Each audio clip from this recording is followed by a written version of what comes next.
All right, happy 4th of July weekend, everybody! Come on! Hey, my name is Matt Morgan. It is awesome to be here, as Alicia said, and I just absolutely love this church. I love the Boyers. I have an affinity for this community. I've been praying for you guys for the last 4 years as I planted a church in Denver, and Keith and I have connected so much, and so absolutely love being able to be here and be with you guys. Anybody get any of those right? Oh my goodness, there's some smart people in here. Oh my gosh, but I think I missed like almost half of them at least. And when we started, well, this is, we're going to be talking about, really one of the most incredible things today, which is all about what we're celebrating on Tuesday, which is what? Independence. It's all about freedom, right? And so before we get into that, let me just introduce, not only do I love God, but my most prized connection and relationship is my family. So I got a picture of them right here, just to make you feel uncomfortable, okay? So we have 5 female chickens, a female dog. We have our daughter Madison, who just turned 5 today, okay? And that smoking hot woman right there in the cupcake onesie, okay, that's my wife, Sarah. And so all ladies, okay, so I'm a minority in a sorority, people. So guys, you can pray for me, all right? So I absolutely adore my family. Now, anybody know what this is? This is your HVA filter, okay? This is your reminder that it needs to be changed, okay? Because some of you right now, this looks very black and gray. All right, we're a full-service church here at 3D Church, okay? So we're here to help in every kind of need that you have. No, not only does your HVA filter, have this, it has a filter, your HVAC system, but also your mind has one of these, doesn't it? It has a filter in your life based on how you grew up, what city you were a part of, right? You all have a filter, right? And so even now, you're probably filtering, who's this skinny, bald guy talking right now? Like what subtle messages is he trying to get across today? Well, what I'm going to do today, when it comes to talking about America and freedom and how does that connect to the Bible and us, as so many of us in this room are Christians, like what does that actually look like practically to live out freedom? That's what we're going to talk about today. But what I'm going to ask you to do this morning is to do something that is so un-American. I'm going to ask you for just about 30 or so minutes to remove your filter, okay? Because some of you are like, oh, is he going to be talking about like gay rights or gender neutral bathrooms, or, is he going to be talking about gun control, or, all of that? Like, what's he going to be talking about today? And the reality is, I'm going to ask you to just go ahead and remove those filters along with your CNN, ABC, NBC, and Fox News filter, okay? As well as your Republican, Libertarian, Democratic filter, plus your yellow, purple, black, and white, I'm absolutely sure I'm right filter. And let's just put those aside for the next 30-something minutes. And then on the way out the door, you can pick them back up and take them with you if you want to, okay? But what I want to do is I think we have a much better idea of how we can approach today's conversation, because the great thing about this community is that most of us in this room are Christians. Most of us are Christians. And, if you're not a Christian today, or you don't identify yourself, or you're just kicking the tires of Christianity around, this is one of the things I love about this space, about this place, is that it is an opportunity for you to be wherever you're at in your spiritual journey, that you don't have to be a believer. You can belong before you believe here. That's one of the coolest things. You can be intellectually honest and still search. And that's one of the reasons why we turn on the lights and open the doors here at 3D Church. Isn't that cool? So if you're here and you're just still exploring, it's amazing. And I want you to know you don't have to do anything that I talk about today, okay? You're off the hook. But I also think that you'll be challenged today, along with the rest of us Christians in the room, to be able to put on a better filter for us today. And so what I want to talk about today, I think, now just so you know, there's no subtle messages, okay? I'm a very point-blank kind of person, say it like it is, so you don't have to wonder, is he really saying something while I'm not saying something? You're such an amazing church that I don't even have to do that. I can just, say it how it is, right? So we're going to do that today and just talk straight. And what I'm going to talk about today is so extremely important. And it's the thing that I love most about living in the United States of America, and the thing that you probably love most about living in this country, even though likely we probably don't even think about it. But we should thank God for this right here.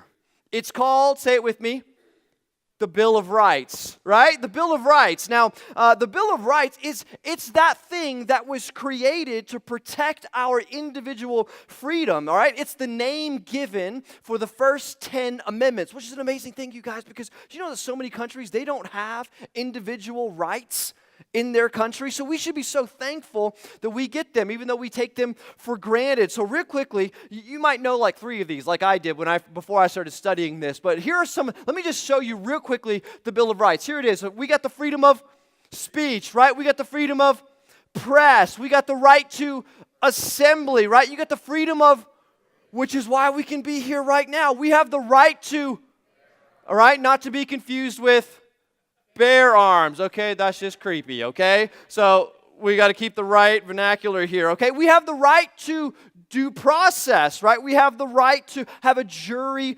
trial. We have the right to search and seizure. Well, people just can't come into your house and do whatever they want without a warrant, right? Like we have that right of protection against search and seizure. We have the right of against cruel and unusual punishment. And then the last one, we have the right against the quartering of soldiers. Now, I don't know about you, when I first saw that, I was like, does that mean like cutting soldiers' arms? Like quartering? No. It has to do with their housing. They can't just like come into your house, okay? Now, that's written way back when. Anybody know? 1791, I think, right? Like a long time ago. And so here's the deal. Like we have this, today we're in 21st century, so if we were to rewrite the Bill of Rights today, we'd probably look a little bit different, right? Like you'd probably say like, we demand the right to free Wi-Fi. Right? Come on. I got an amen right there, you know. We got the right to free education because we kind of assume that today maybe we should earn or have the right to free education. Some of you would say the right to free health care, you know, or maybe the right to free enterprise, or some of you would say the right from the freedom from government interference, right? And so so wherever you're at on that spectrum, but now these guys who wrote these amendments, who wrote the Bill of Rights, they were so smart because they knew that times would change eventually. And so they came up with what's called the 9th Amendment. Let me hear you say 9th Amendment. The 9th Amendment is something that probably very few of us in this room actually know much about, and I didn't either before I started studying this. But here's the deal. The 9th Amendment is the catch-all amendment that if we forgot something, we just claim the 9th Amendment. I mean, they knew that eventually future generations would look up and say, you know what? I mean, these are all of our amendment rights today that we're free of. And so they said, hey, listen, they're not the only ones. So we're going to put the 9th Amendment in to say that there are other rights to add in. So real quick, let me just show you the actual 9th Amendment. Okay, you guys ready? Here it is. It says, the enumeration in the Constitution of certain rights shall not be construed to deny, disparage others, meaning other rights, retained by the people. Anybody lost? I am. What does that mean? It just means it's a bunch of gobbledygook that's simply trying to communicate that, hey, there are other rights, other individual rights that we have that we didn't list here, but you have them. Isn't this fascinating? Here's the deal. Today, in our 21st century vernacular, if we were to rewrite the 9th Amendment, it would probably look a little bit something like this. Check it out. We have the right to do what I want, when I want, with whom I want, as long as it doesn't interfere with anyone else's amended 9th Amendment rights. Amen? I mean, is that not American? Right? I mean, that's a 21st century American perspective, right? I can do what I want. I do what I want. I have a right. I have a right. I have a right. I mean, that's our perspective. If someone says anything against you today, you just claim your 9th Amendment right. And here, right here, you guys, is the birth of one of the greatest layers of our attitude that not only keeps us stuck, but can destroy us. You just went through a series called Reboot, right? Remember, what out of your beliefs come your attitude, and out of your attitude comes your actions, and out of your actions comes your destiny. So we're going to reboot our mindset, because out of this attitude, what destroys us is this right here. It's called selfishness. I mean, now here's the problem. And every parent in the room, can we get the parents to raise their hands real quick? Okay, parents in the room, you know exactly what I'm talking about. If you give someone a right, and you don't couple that right with responsibility, what happens? What happens? everything goes downward, doesn't it? Anarchy starts to occur if you don't give someone rights and you don't couple those rights with accountability. Because if you give someone rights and you don't couple that with responsibility, things start to go horribly wrong. Anybody ever done this? And it's okay to be honest here, okay? We're all in this together. Anyone ever have your car keys taken away from you when you were 16 years old? Right? Like you got your license because the government gave you a license, right? You got your driver's license. You're old enough to drive. Your parents gave you the keys to the car. And then they gave you the right to be able to go. And then until one night when you came home late or not in the right state or not home at all or you got in a car accident, right? Suddenly something changed, didn't it? That right you once had, your parents took it away and removed that right. Why? Because you were irresponsible. Every parent knows this. Or how about this one? And this is something kind of so weird. Anybody ever have their bedroom door removed as a kid? Anybody had this? Like, yeah, some of you are like, yep. Like, what is up with that? Like, I don't know if you were like coloring on the walls or, it's like parents are like, hey, you slam it, we take it. Like, you had the right to privacy, but now we take that right from you because every parent knows that with rights come responsibility. This is true freedom. In other words, check this out here on the screen. Individual rights must be coupled with individual responsibilities or things go terribly wrong. And in a nation where we live with rights without responsibility, it leads to anarchy because we are naturally selfish. You see, friends, liberty without responsibility undermines liberty. Isn't that fascinating? You see, liberty, as we're going to see in the scriptures here in just a few minutes, can actually gobble up liberty. And so if people go around and say, hey, I have individual rights, but take no account to individual responsibility, liberty, ultimately everybody loses their own liberty because of our own selfishness, which brings us to a very important question, and I'm sure you're already ahead of me here. If we have a Bill of Rights, well, why then don't we have a Bill of Responsibility? Anybody ever think about that?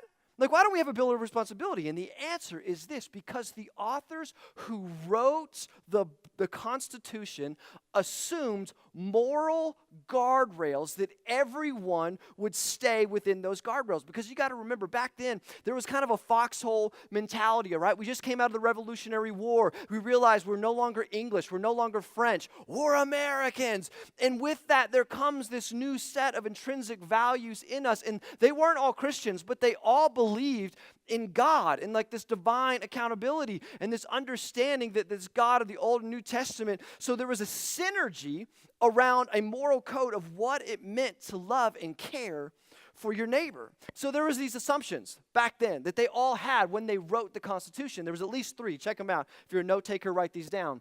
The first assumption that they had was a consensus of conscience. You know what I mean by that? It means that they all had an understanding of what people had was an understanding of what was right morally and wrong morally that came outside of themselves. And it came from this second assumption, which was a divine accountability. They actually believe that God is the one who gave us the United States to exist, and we should shift our attitude toward gratitude. It is God who set that in motion. And number 3, lastly, they perceived their freedom of their rights to have individual expression governed by a concern to other individuals. Now, this is fascinating. So they have their freedom in the conscious understanding that they weren't just caring about my own freedom. I want to make sure that my freedom is being cared for in light of your freedom. This is throughout the literature of the early authors, and the most famous example of this is the preamble of the Declaration of Independence. I mean, you've read it and you've probably heard it 1,000 times, but what I want you to do is I want you to pay attention for just a moment to the significance of these words and look for ways that you can connect the divine to the personal. Are you ready? Check it out. Here's the Declaration of Independence. It says this: we hold these truths to be self-evident. What does that mean? Self-evident. It means nobody even needs to teach you. It means they're like already in you, right? And he says that all men are created equal, that they are endowed by their Creator with certain unalienable rights, that among them are life, liberty, and the pursuit of happiness. So where did these individual rights come from, friends? It came from the Creator, God, not from government, right? And so there was this assumed connection that God gave us these, not government, that there is this whole understanding that accountability to God, and don't miss this at all, that we are accountable to God for how we exercise our freedom, our individual rights. Now, John Adams, you guys know who that is? He never owned a slave, okay? He was against slavery. He's the second president of the United States of America, if you didn't know that. And he also served as vice president to President Washington for a couple of terms, okay? This guy right here, he writes this. Now, think about the significance of his words. Check it out, what he said. Our Constitution was made only for a moral and religious people. Okay? Moral, meaning a sense of right and wrong that existed outside of your own development and growing up in your childhood with the filter that you had of understanding of right and wrong, that it existed outside of that. And so, moral and religious people, now check out the second half. It is wholly inadequate, meaning the Constitution is wholly inadequate to the government of any other. In other words, if there is no moral and divine accountability, this experiment in personal freedom will fail. In other words, if simply people care about their own individual rights and throw out divine accountability, this experiment in personal freedom will fail. Liberty will devour liberty. You see, eventually my rights will compete with your rights. And then what happens? Here's what happens. Check this out. When my rights compete with your rights, whose rights are right? When we always say, well, mine are. And then we get into a fight. Right? This is what happens. And so when our rights collide, the courts decide. That rhymes. Let's everybody say that. When our rights collide, the courts decide, right? So that's why we have courts, right? And the courts develop law after law after law to address every single possible eventuality, and that's why we have so many laws, okay? Now, to cover up every possible eventuality, because as American citizens, we're constantly looking for loopholes. Aren't we? Right? Oh, that one's not covered. Gotta let me go. I'm free. You didn't say exactly the right way. You gotta let me go. I'm free. Right? And in a culture where everyone's looking for loopholes, friends, because we don't have an accountability, but our own accountability is to government laws, ultimately the courts decide. And so that's what has happened. Now, please understand this. I am all about having a nation of laws, okay? That's a very important thing. But here's the problem with them. The law, check this out. The law represents the minimum requirement for what you can do as a person. Okay, so the law only answers the question, how close to the line can I get without crossing it? That's all the law can do. The law can only ask, how low can I go, right? I mean, you did this on the way to church today. How fast can I drive without getting pulled over? Busted. I did that, right? How close to the line can I get without getting pulled over? Well, if I get pulled over, I don't get a ticket. Or how close to the line can I get where if I get a ticket, I don't get thrown in jail or lose my license? Like, how close? That's all the law can do is ask the question, how close to the line can I get without crossing it? And so this is, what can I get away with? But the law is powerless to do what really matters. Here's the deal. Check this out. The law doesn't inspire greatness, does it? It can't inspire excellence or virtue whatsoever. I mean, traffic laws are important, okay? But they don't make courteous drivers, all right? It can't. Tax laws cannot help you be more generous and financially responsible. They just can't. They're good, but they can't do that. Civil laws don't make you civil, just as neighborhood association laws don't make you a good neighbor. Or DUI, traffic laws don't help you in your sobriety, okay? Like, no person who got a DUI is reading the DUI standards and they're just like, oh, I'm just so inspired. No, it doesn't happen that way, right? Like, it doesn't work. Just as assault and battery laws don't make you a better husband, and a marriage license doesn't make you a better wife, right? Because it's powerless to be able to do this, because laws are powerless to inspire. Did you know, and I'm a marriage coach, so I see this all the time, you have the right to sleep with whoever you want, whenever you want, as long as they're a consenting adult. You have the right legally to be able to do that. There's no law that will inspire you to marital faithfulness, okay? There's none of that will inspire you to fidelity, okay? Because the law is powerless to do that. And as a result, it gets worse. Now, check this out. Individual rights are regulated by law. Follow me here. Individual rights. You have the right to blog your worst words away. You can say whatever you want on social media. You can take your clothes off. You can heckle the president. You can say whatever you want legally, right? Like you can do that today. But friends, and I want you to get this, this is a recipe for you and I to be as selfish as we can legally be. And then in a system that becomes nothing more than an exercise of power as a result. And then one day, we end up being a culture at the end of the day where we find ourselves in this situation. The rich rule the poor. Women are a commodity. Children become victims. If it's legal, it's moral. If it's legal, it's moral. Are you with me? Okay, law informs consciousness. How do we know what's right? Well, what does the law say? We go to, and everybody ends up looking for a loophole. I mean, this is the kind of consensus. So God bless you. God bless America. You guys are dismissed. Wasn't this awesome? No, of course not. Now, here's the zinger, and I hope I'm wrong. You know, maybe I am, but I don't think I am.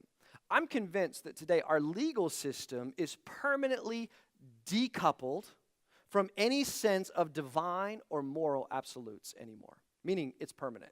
Okay? Now, we're not going back. What I mean, we're not going back to the colonies, all right?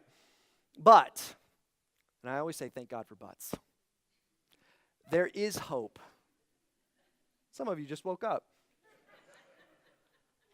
There is hope, and the hope is you. The hope is you. Did you know that 60 to 70% of Americans today represent and identify themselves as some kind of Christian?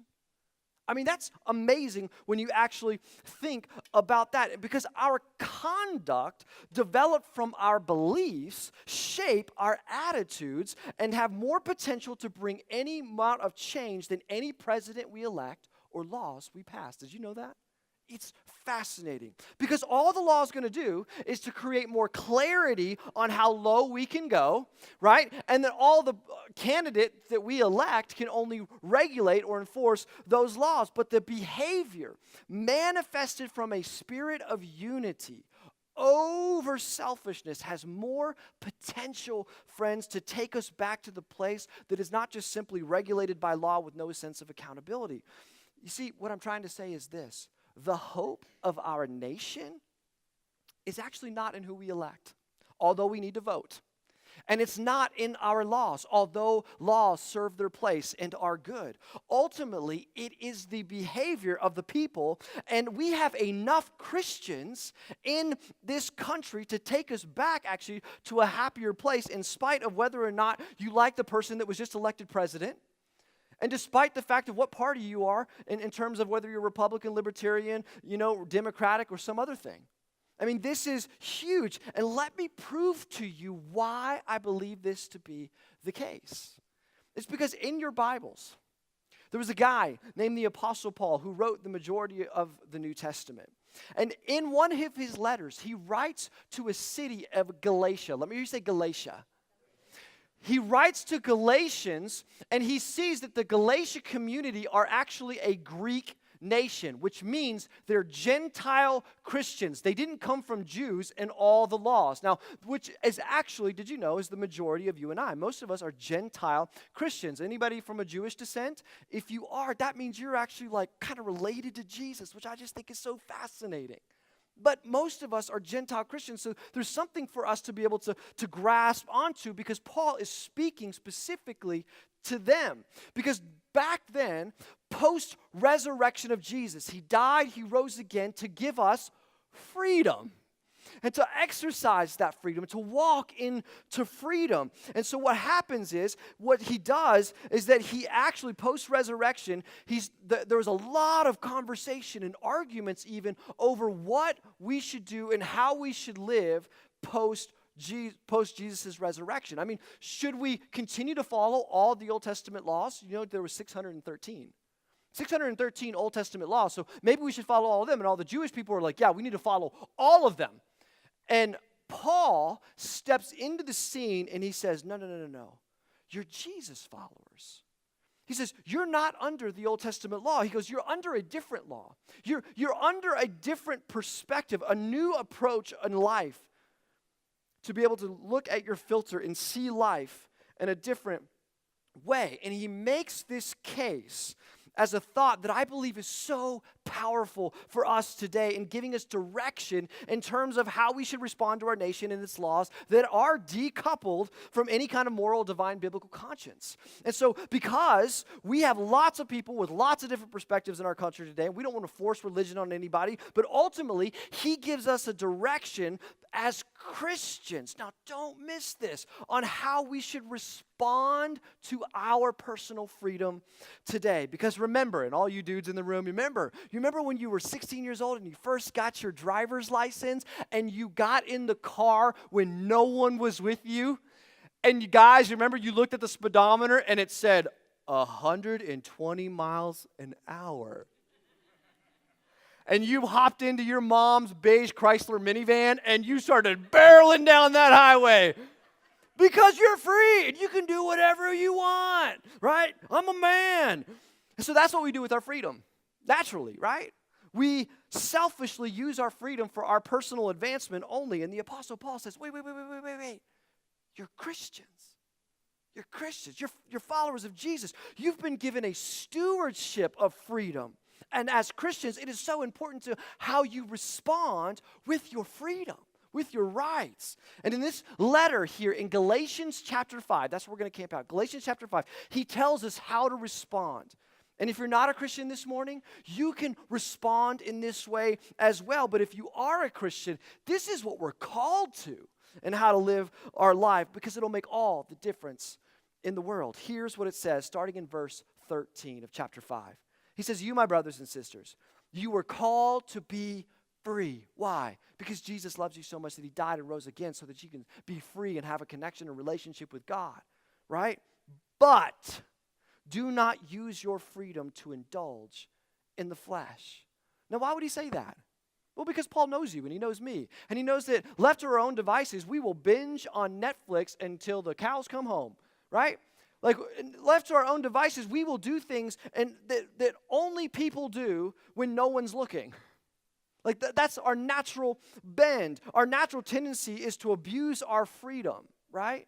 And to move our attitude towards selfishness. And Paul is saying, wait. You're Christians. You're followers of Jesus. Don't ask the question, how close to the line can I get? How low can I get? Right? Don't ask the question like, well, is there a law against it? Like he says something and instead he says, this is so powerful. Imagine a day in America where the Christians did something like this. Look at the rest of verse 13. Do not use your freedom to indulge the flesh. Rather, serve one another humbly in love. Now here's a thought. No one can make you do that. There's no law that says, by law, you must serve other people and care for other people. There's no law against that. Nothing can inspire you to do that. The law, remember, just draws a line in the sand with how selfish you can be. That's all the law can do. And so Paul is saying, guys, let's leverage your freedom to do something for other people. You have the right not to, but you have the opportunity to. This is so powerful. And then he takes us to one of the most common passages in all the Bible that actually originated in the Old Testament in the book of Leviticus. Jesus circles back around and he uses this at the epicenter of his ministry. And he says, this is one of the most important things that I can tell you. And then 25 years later, the Apostle Paul, he comes back around and he says, hey guys, what they said in the Old Testament, what Jesus said is still the epicenter of what's one of the most important things today. Here's what he says. For the entire law, verse 14, is fulfilled in keeping this one commandment. Love your neighbor as yourself. What does that look like practically? Well, it means you're going to treat that woman like God's daughter instead of a commodity. It means that you're going to treat that employee that you got in that new job like you wish you would have been treated in your last job. It means that you're going to treat your boss the way that you want to be treated one day if you become a boss. It means that, practically speaking. I mean, imagine a single day in America where everybody did that. I think the Apostle Paul is a genius. He's brilliant because if everyone did that, there would be almost no need for laws. It would be incredible because when a nation looks up and then asks questions about how I can leverage my personal freedom to help others, everyone benefits instantly, right? Friends, this is actually basic Christianity. It's incredible. And Paul, I wonder if he's just trying to reach out through the pages of Galatians and say to the 21st century church today, pay attention, because if you leverage your rights selfishly only for you, only as your individual rights, and forget what you're called to by God, you will end up undoing everything, and you live in a life. I want you to say that, understand that what Christ has done for you, do for others. Simple, right? Have that filter. Have that filter. It's so unbelievable because if we don't do that, here's what we're up against. And he gives us the warning in the very next verse. He says this, if you bite and devour each other, watch out, or you will be destroyed by each other. Right? And so this is what we do. We're like, oh, I'm going to get you, right? Sue often, sue early, right? And if you're a lawyer in the room, at least you got job security. And so this is kind of the way that we work it. And I wonder if our biggest concern as our nation is we kind of wonder what's going to happen to us by outside forces who don't like Americans. But friends, what if I tell you the truth is that our biggest problem is not outside forces who don't like Americans, but it's actually Americans treating Americans badly. That it's actually us gobbling up our own liberty against ourselves, that we're devouring each other. We undermine our own liberty when our own liberty is for us alone. But the church, and only the church, can turn that around. There is something in you that can work through you in your daily life, not by becoming a unified voting block, but by becoming a unified obedience block to what God has called you to do for the sake of protecting other people. Well, how do you do that? Well, when Jesus died and rose again, what happened? His Spirit enters your being theologically, and now you can walk into that. And so he assumes that if we're talking to Christians, he's making an assumption, and so he says in verse 16, that's why he says, walk by the Spirit, not by the flesh. Right? And so this is a practice that we get to walk out every day. So as we work through this, we could be thinking, wow, 60 to 70% of Americans, wouldn't that be awesome? I mean, how do we even do that in this room? Like, how do we change the world? How do we change America? How do we walk and change the world around us? Well, just like anybody does, you start with changing the world around you. And so as I close, I just want to give you 4 simple, practical applications that you can walk into this 4th of July week. Amen? Here they are. Number 1, imagine what it would look like if we did what's just, not what we can justify. Imagine if we started asking the question of like, not how low can I go, but how high can I reach? Imagine if we just simply said this phrase, how can I help? Can we just all say that out loud? Ready, set, go. How can I help?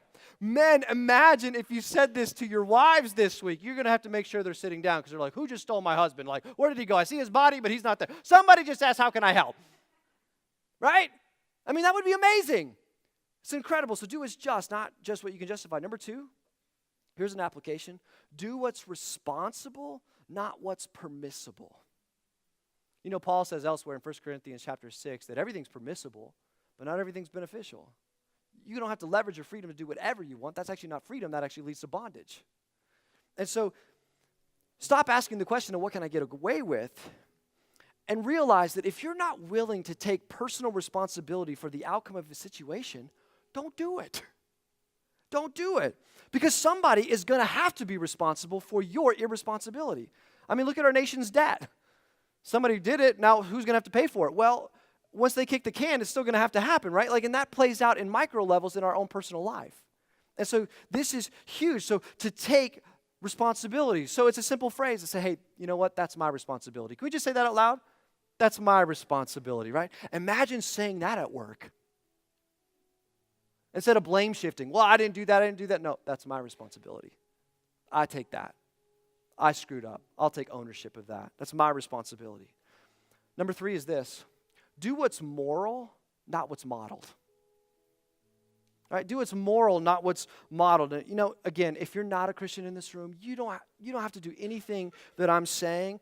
But if you are a Christian in the room, may you honor God with your body. I know it's tough, but to walk with your body sexually even, to realize to do what's moral, not what's modeled. And lastly, and simply is this, it's so simple, honor God. Every time you do something, just ask, what would be the most honoring to God? Just asking that question. You know what's so cool about that question? No matter how much you know about the Bible, little or big, no matter what your background, no matter what filter you have right now, all of us in this room, we all know the answer to that question intuitively because it is, as the Declaration of Independence says, self-evident. You know, because it's in you. And so because of this application that we're talking about in honoring God, it assumes that you couple your individual rights with individual accountability to God. Practically, it looks like, God, what would you like to say to me about that business deal? God, how can I best approach this conflict with this person? God, what would you like me to say about this opportunity? And so you know what my prayer is? My prayer for us today, and I want to invite you to stand to do this today, is a prayer that you used to be able to do in schools, you can't today. It's simply the Pledge of Allegiance. And so, God, I pledge the allegiance to the Republic of the United States of America and to the republic for which it stands, one nation, under God, indivisible, with liberty and justice for all. Let's pray. God, thank you for the greatest gift the whole world longs for. True, unadulterated freedom. And God, thank you that it is not America that gives us that freedom.